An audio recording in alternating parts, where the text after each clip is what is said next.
वैसे दिखाने की जरूरत नहीं थी। आज सुबह ही तो देखा है मैंने उसे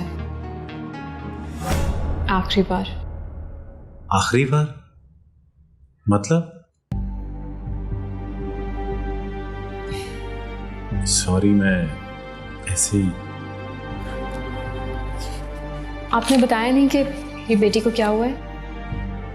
पानी की कमी हो गई थी जिसमें, जिसकी वजह से कमजोरी हो गई थी।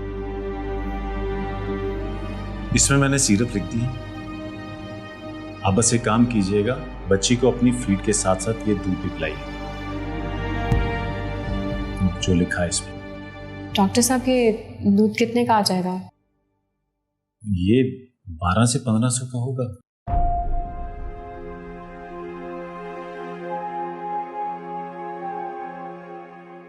कोई प्रॉब्लम है?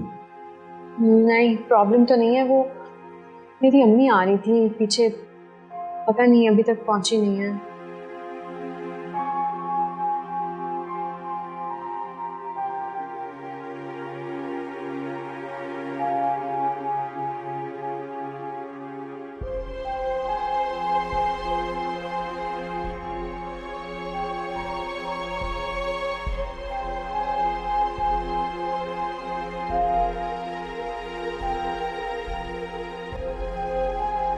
मॉम, आपके लिए खुशी की खबर लाया हूं। क्या? रिया जिंदा है। ये तो बड़ी खुशी की बात है बेटा, मगर तुम्हें किसने बताया?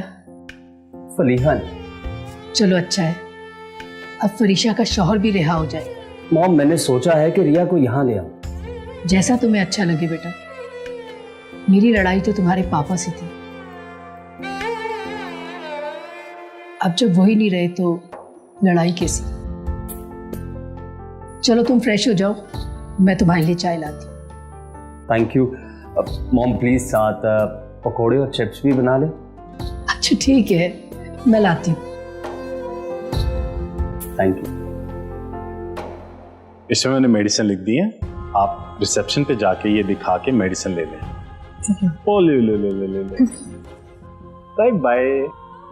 Thank you doctor. Welcome.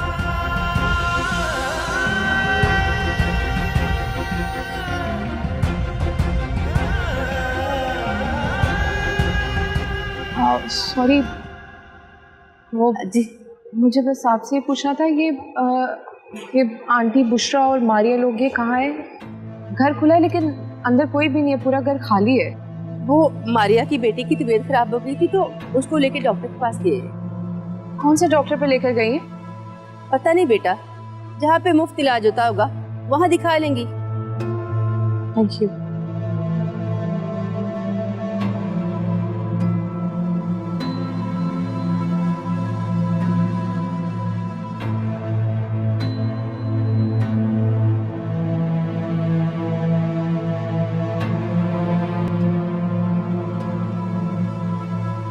Sir वो डॉक्टर जमशेद आज लेट आएंगे।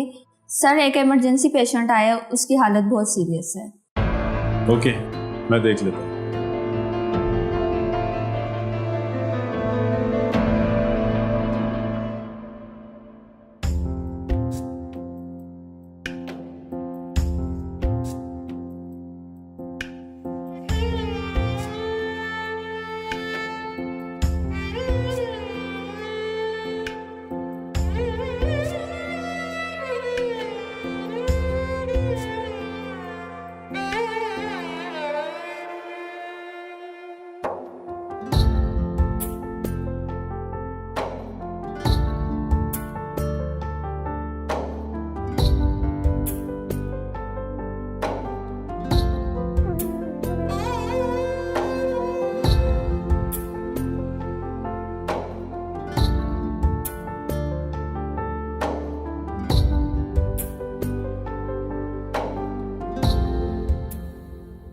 हाँ फलीहा, हाँ पहुंच गई हूँ लेकिन अभी मुलाकात नहीं हुई।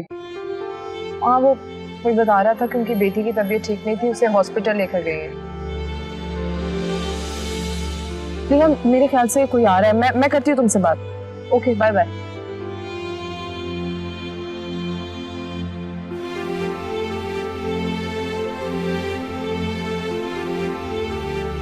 अस्सलाम वालेकुम, मैं फरीशा, एडवोकेट फरीशा। वालेकुम अस्सलाम।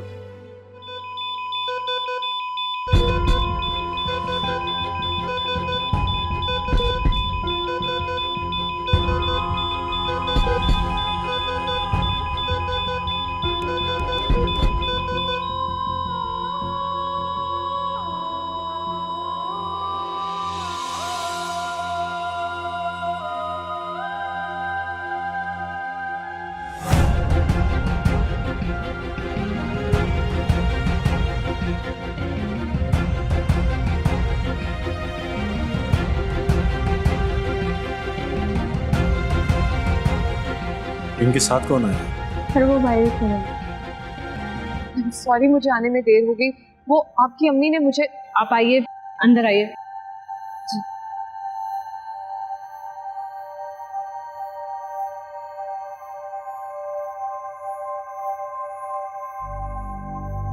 ये जख्मी औरत को आप लोग लेकर आए हैं? जी, वो जख्मी हालत में सड़क पे पड़ी हुई थी, हम उन्हें उठाकर यहाँ ले आए। कौन है वो? आप लोग नहीं जानते? जी नहीं, हम तो हमदर्दी में ले आए यहाँ। मर गई है बेचारी, अब है कौन ये कैसे पता चलेगा?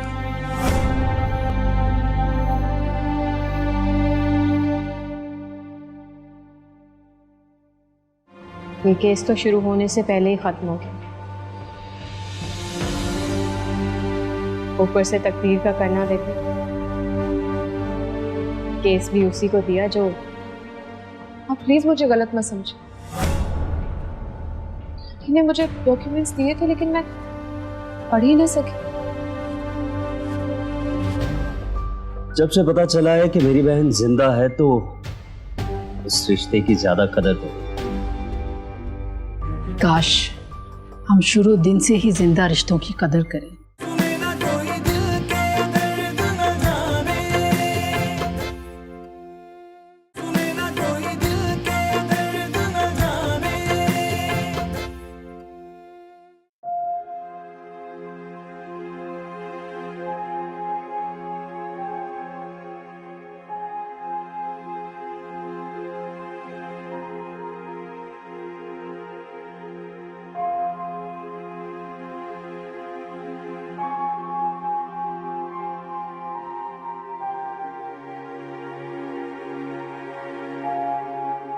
आप बैठे ना खड़ी क्यों हैं?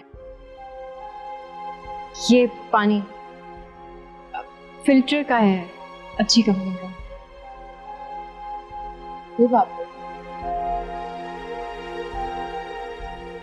चाय बना दूं आपके लिए अगर आपको मुनासिब लगे पीना तो। प्लीज मुझे शर्मिंदा मत करें, प्लीज मेरे पास बैठे आप। असल में मेरी बेटी की तबीयत अचानक से खराब हो गई थी, इस वजह से उसे हॉस्पिटल लेके जाना पड़ा। अम्मी भी जाते हुए मेरे पीछे पीछे ही आई थी, मैं पता नहीं कहाँ रह गई।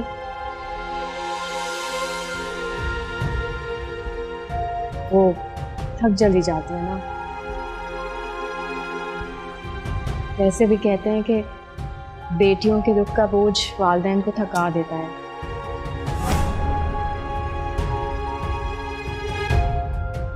और मेरी अम्मी के साथ भी कुछ ऐसा ही है।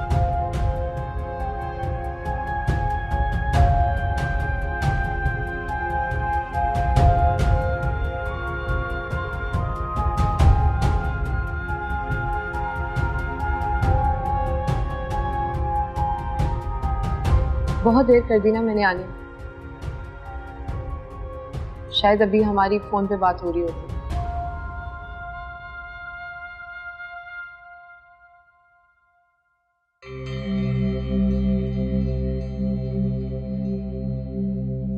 अगली तस्वीर मेरे पास था।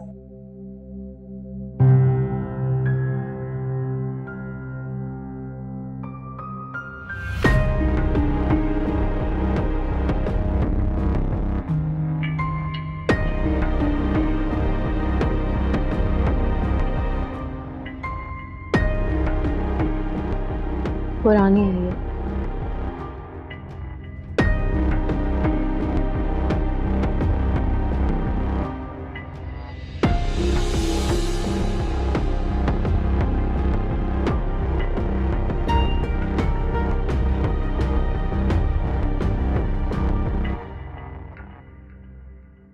अब नहीं होगी।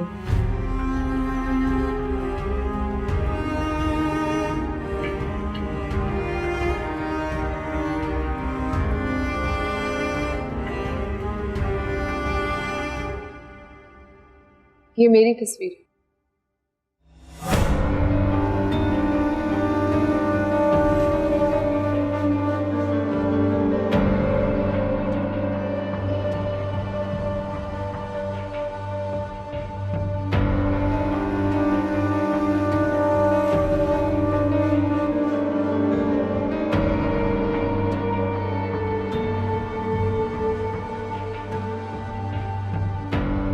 मैं तो कहती थी अम्मी को ये केस लड़ने कोई नहीं आएगा। ये केस तो शुरू होने से पहले ही खत्म हो गया। ऊपर से तकदीर का करना देखे, केस भी उसी को दिया जो। आप प्लीज मुझे गलत मत समझे। इन्हें मुझे डॉक्यूमेंट्स दिए थे लेकिन मैं पढ़ ही ना सकी। इसी गलती की मुझे सजा मिली। खुदा ने तो मुझे वक्त से पहले रास्ता दिखाया था, लेकिन मुझसे लापरवाही हुई। अगर मैंने ये लापरवाही ना की होती तो आज मेरे घर में भी खुशियां होती, मेरे अब्बू जिंदा होते।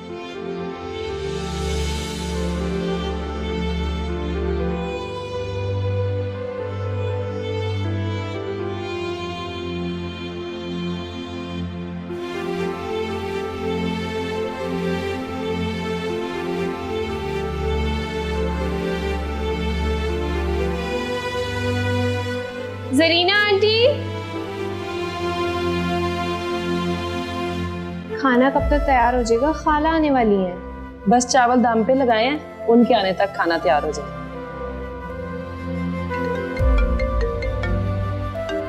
इसे क्या हो गया? हाँ अकील। सॉरी फ्रिया, वो मॉम थोड़ा एक्साइटेड हो रही थी जब से रिया का सुना। अगर तुम्हारी फरीशा से बात हो गई है तो मुझे बता दो, मैं मॉम को मिलवा लूं। नहीं, फरीशा अपने कुछ मामलात में उलझ गई है, और सच बताऊं तो मेरे भी जहन में नहीं रहा उससे पूछना। तुम्हें बताया था ना, खाला भी आ रही हैं। तुम बता रही हो फरीशा का, किन मामलात में उलझ गई है वो? अभी कुछ नहीं कह सकते। अच्छा चलो, मुझे ये तो बता दो कि लकी भाई कौन से हॉस्पिटल होते हैं, मैं खुद जाके मिल लेता हूँ उनसे। हाँ, वो वीक में 3 दिन नेशनल हॉस्पिटल में होते हैं और बाकी 3 दिन किसी ट्रस्टी हॉस्पिटल में होते हैं, लेकिन ट्रस्टी हॉस्पिटल का नाम नहीं पता मुझे। चले, कोई बात नहीं, मैं जाकर पता कर लूंगा।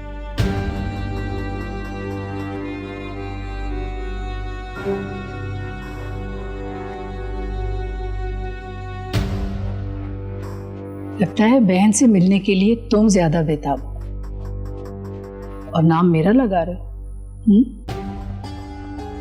सही कह रही है मॉम। जब से पता चला है कि मेरी बहन जिंदा है तो इस रिश्ते की ज्यादा कदर हो।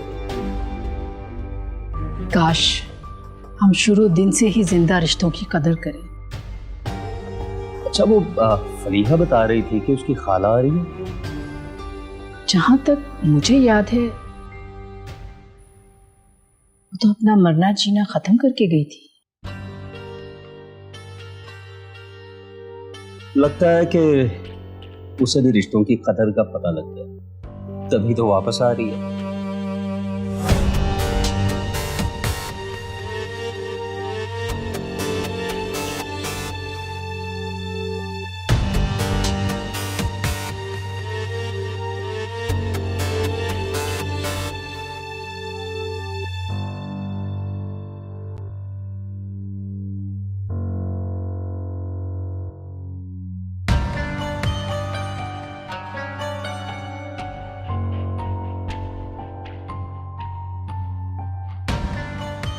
I am sorry.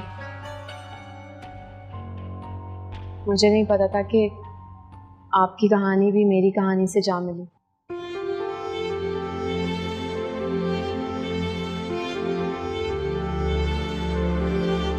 तुम ज़बानी कुछ नहीं सुनाओगी अपनी कहानी? मेरी कहानी तो पुरानी हो गई,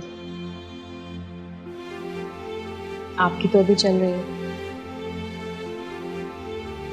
काश पहले पता होता तो इस कहानी की इब्तिदा ही ना होती। इससे भी मेरी शादी अरेंज मैरिज थी, उन्हें हाँ कर दी और मैं उन्हें इनकार कर ही नहीं सकती। वो मुझसे बहुत प्यार करते थे। क्या इत्तेफाक है ना, आपने अपने अब्बू की हाँ में हाँ मिला दी और मेरी अम्मी ने मेरी हाँ में हाँ मिला दी। कहाँ आपने कुर्बानी दे दी अपने अब्बू की मोहब्बत में, और यहाँ मेरी अम्मी ने मेरी मोहब्बत में कुर्बानी दे दी। जो पेपर्स मुझे मिले थे उनमें मैंने पढ़ा था कि तुम्हारी लव मैरिज थी। फिर तुम्हारी जायदाद वगैरह सब उसकी मोहब्बत के एतबार में खो दिया मैंने। उस वक्त तो कुछ समझ ही नहीं आई। काफी बहस हुई अम्मी से जब शाही घर दामाद बनने को तैयार हो गया। मैं कुछ समझ ही नहीं पाई कि मैं यही सोचती रही कि वो सब कुछ मेरी मोहब्बत में छोड़ आए। फिर शादी हो गई। फिर शादी की रात खानदानी अंगूठी पहनाई मुझे। क्या हो गया अगर तुम्हारे अब्बू नहीं माने शादी के लिए? मारिया है तो हमारी खानदान की बहू, इसलिए उसे ये खानदानी अंगूठी पहनाना सलामी में मैं लेकर आया हूँ। ये किधर रखती? हाँ ये। I really hope you like it.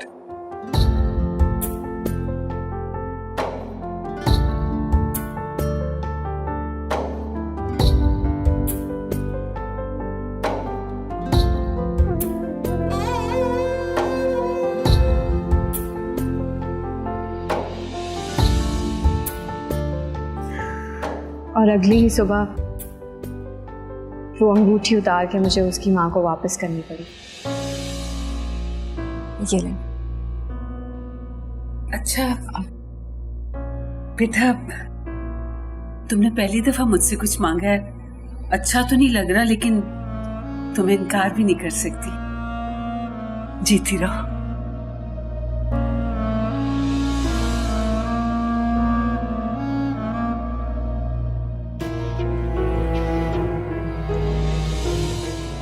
फरीशा,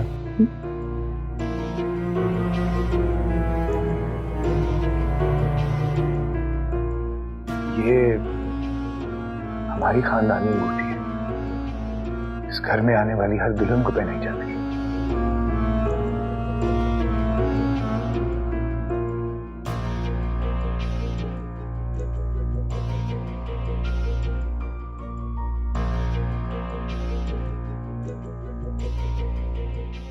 एक खानदानी अंगूठी मेरी माँ की भी तुम्हारे हाथ में थी।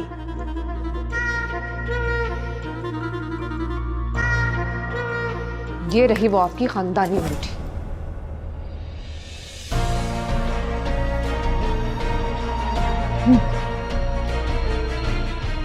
फिर उसी दिन उसके अब्बा आ गए हमारे घर में। काफी हंगामा खड़ा किया। पता नहीं कुछ कर्जदारों की बात कर रहे थे। और उसके जाने के बाद जब शाजमान से मैंने पूछा तो उसने मुझे एक नई कहानी सुना दी। जो शिपमेंट मैंने मंगवाई थी उसमें इनसेन प्रॉफिट्स थे। मार्केट में मेरी बात हो चुकी थी। बस यूं समझ लो कि माल आने से पहले ही बिक चुका था।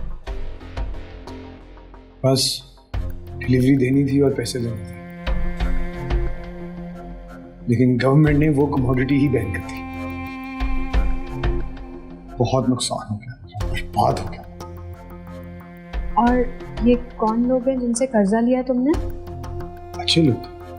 तो फिर बुरे क्यों हो गए? जब कर्जा लेना था बहुत इस्लामी बातें कर रहे थे कि हम बेरोजगारों को सपोर्ट करते हैं। बाद में पता चला कि वो सूद लेते हैं। क्या? बस मारिया, मैंने तो ये सोचा था, ये चाहा था कि पैसे से तुम्हें एक बहुत अच्छी जिंदगी दी, ऐश करेंगे हम। लेकिन बहुत बुरा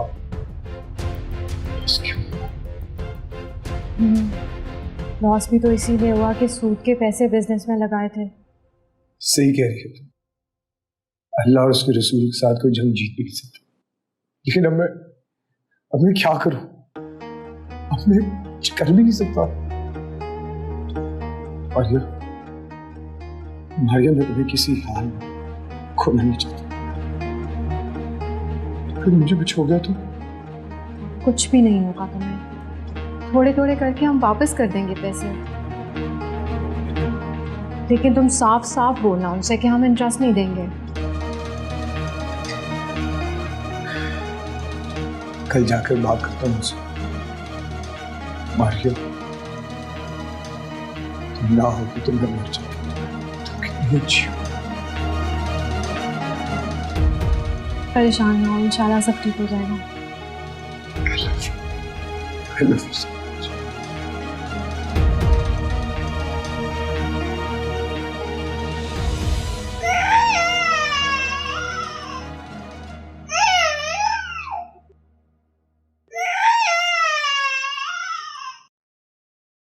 अम्मी, आप फिक्र ही ना करें।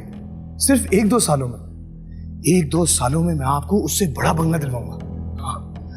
फिलहाल हमारा जो छोटा सा बंगला था वो तो निकल गया। अब आस ही रह गई है जो तुम दिला रहे हो। मुझे अपने प्यार पे पूरा यकीन है। अगर इन्होंने कहा है तो अपनी बात पे पूरा उतरेंगे। फिर उस दिन एक और रिश्ते का इम्तिहान शुरू हो गया, माँ से बेटी के रिश्ते का।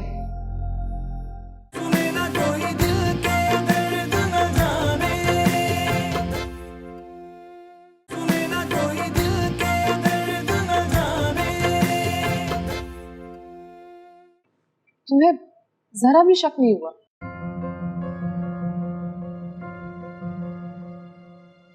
जो सच्ची मोहब्बत करते हैं उनके पास शक वाली नजर होती ही कहाँ है। फिर क्या हुआ?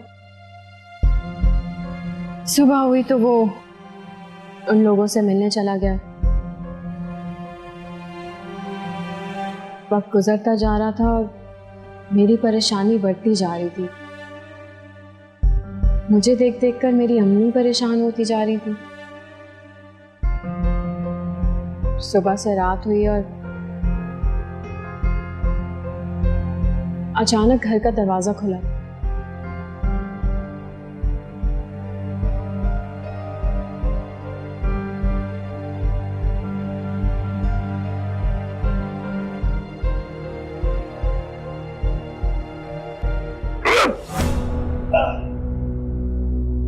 शाहजमान,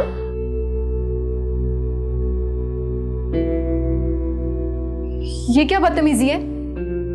कौन लोग हो आप? हमारा तारुफ ये बहुत अच्छी तरीके से करवा देगा। मैं अभी पुलिस को कॉल करती हूँ। पुलिस को फोन करने का कोई फायदा नहीं। अभी ये जिंदा है, फिर जिंदगी भी नहीं रहेगी। 1 महीने का वक्त है इसके पास। अगर इसने हमारे पैसे नहीं दिए तो जान से मार देंगे। अगर ये मर गया तो फिर तुम्हें पैसे कौन देगा? तो ये देगी ना इसकी बीवी। क्यों क्यों इसकी बीवी क्यों ये चट्टी भरे? इसके माँ बाप से लो ना। इसके माँ बाप ने इसको आग कर दी है।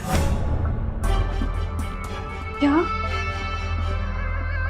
अब इसके सारे लेन देन की जिम्मेदारी इसकी बीवी है।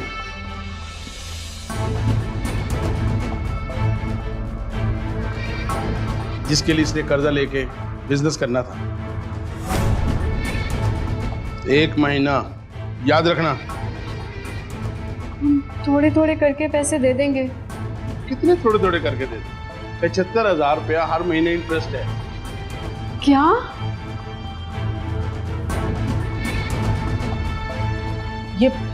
ये बताओ टोटल कर्जा कितना है? 1.5 करोड़। 1.5 करोड़ हो गया। 1.5 करोड़? माय गॉड, मुझे माफ करें। याद रखना, सिर्फ 1 महीना। चलो।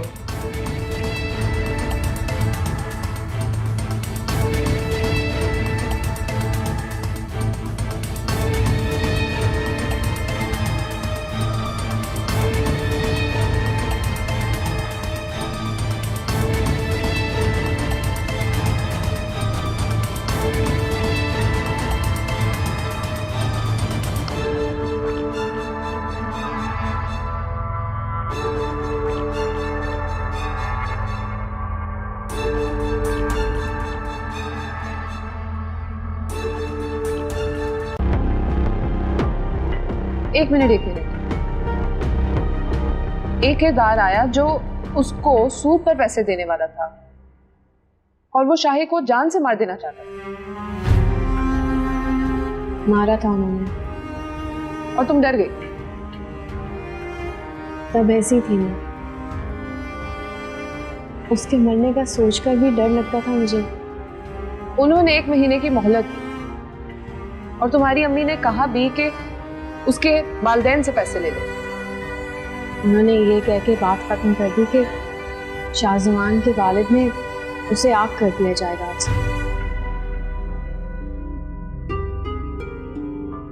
फिर उसकी वालदा ने आके कहा कि उसके अब्बा से बात की है उन्होंने।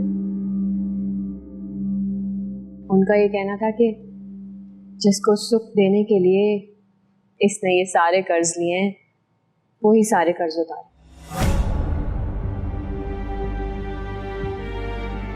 और ये बात मेरे दिल में घर कर गई।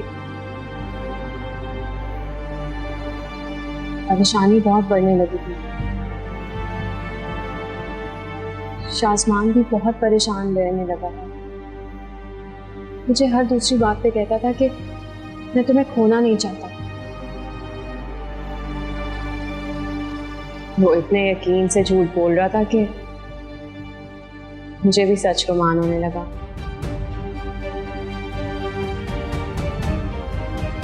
फिर एक दिन उसी ने मुझे मशवरा दिया तो मैंने अपनी अम्मी से बात की।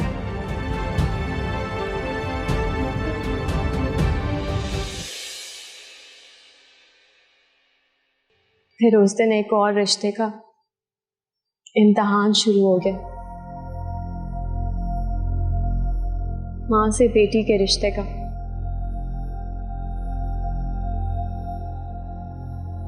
मेरी अम्मी बेवा है, अपनी बेटी को बेवा होते नहीं देख सकती थी।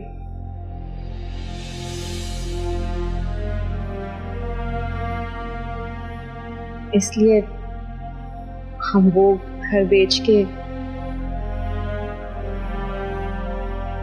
इस गिरवी के घर में आ गया।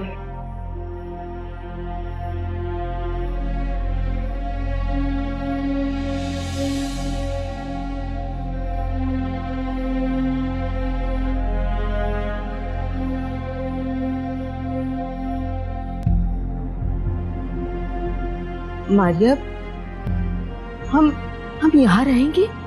जी अम्मी, मैं शाहजमान के साथ आके घर पसंद करके गई थी। मेरी पसंद है। अच्छा लगा आपको? बेटा, जब औलाद पसंद करने के काबिल हो जाए ना, तो माँ बाप की पसंद खत्म हो जाती है। अम्मी, आप फिक्र ही ना करें। सिर्फ 1-2 सालों में मैं आपको उससे बड़ा बंगला दिलवाऊंगा। फिलहाल हमारा जो छोटा सा बंगला था वो तो निकल गया, अब आस ही रह गई है। जो तुम दिला रहे हो। अम्मी दिल छोटा क्यों करती हैं आप? मुझे अपने प्यार पे पूरा यकीन है। अगर इन्होंने कहा है तो अपनी बात पे पूरा उतरेंगे। मैं आपको आपका बेटा बनकर दिखाऊंगा। आप फख्र किया करेंगे मुझ पे। बेटा, इस फख्र को फिक्र ना बना देना। मुझे अपना नहीं, लेकिन अपनी बेटी का दुख देखा नहीं जाएगा। आपने ये सोच भी कैसे लिया कि मेरे जीते जी इसकी जिंदगी में कोई दुख भी आएगा कभी? ये जो तुम दावा कर रहे हो ना, मुझे डर है दुख ना बन जाए। वादा रहा सिर्फ 1 साल, उसके बाद आप खुद कहेंगे दामाद हो शाजमान जैसा। अल्लाह करे ऐसा ही हो। चले अंदर? हाँ, चलो।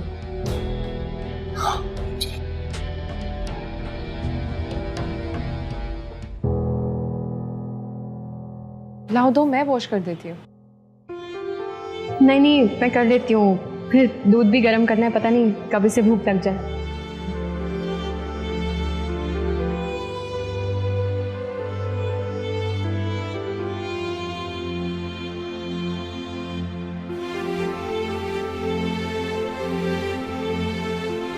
फिर यहाँ आकर उसने क्या बहाना किया?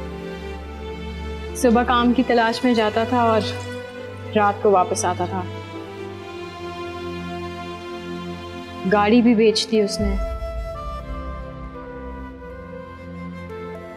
सुबह शाम दिनों में और दिन महीनों में खत्म हो गए। हालात दिन ब दिन खराब हो रहे थे।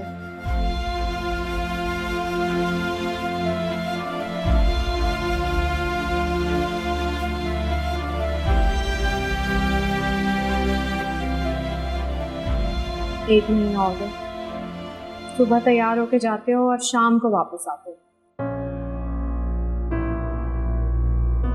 जानते हो तुम्हारे जाने और आने में मेरा सारा वक्त ख्यालों की बुनती बुनने और उधेड़ने में निकल जाता है। ओह माय गॉड मारिया, कोशिश कर तो रहा हूं, आई एम ट्राइंग ना। अब क्या करूं? किस्मत साथ ही नहीं दे रही। कोशिश और किस्मत, ये दोनों ही लफ्ज हमारी नाकामी का बोझ बहुत अच्छे से उठा रहे हैं। नाकामी भी हमारी किस्मत से जुड़ी होती है मारिया।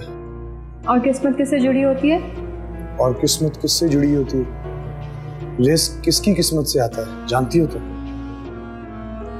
रिस्क तो हर इंसान के अपने नसीब का होता है। लेकिन शादी के बाद रिस्क बीवी की किस्मत से आता है। और शादी से पहले भी तो मर्द कमाते हैं। वो रिस्क किसके नसीब का होता है?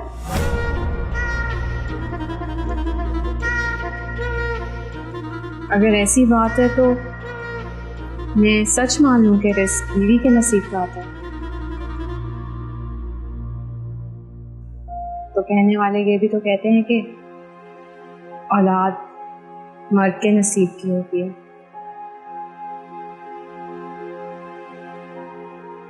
और हमारे घर में ना तो रिस्क है और ना औलाद की खबर। औलाद तो अल्लाह की देन है। तो रिस्क भी तो अल्लाह ही देता है। बस इंसान को चाहिए कि वो नेक नियति से मेहनत करे। तुम्हारा ख्याल है कि मैं मेहनत नहीं करता? सुबह से शाम तक धक्के खाता, कोशिश करता, नहीं मिल रहा तो मैं क्या करूं?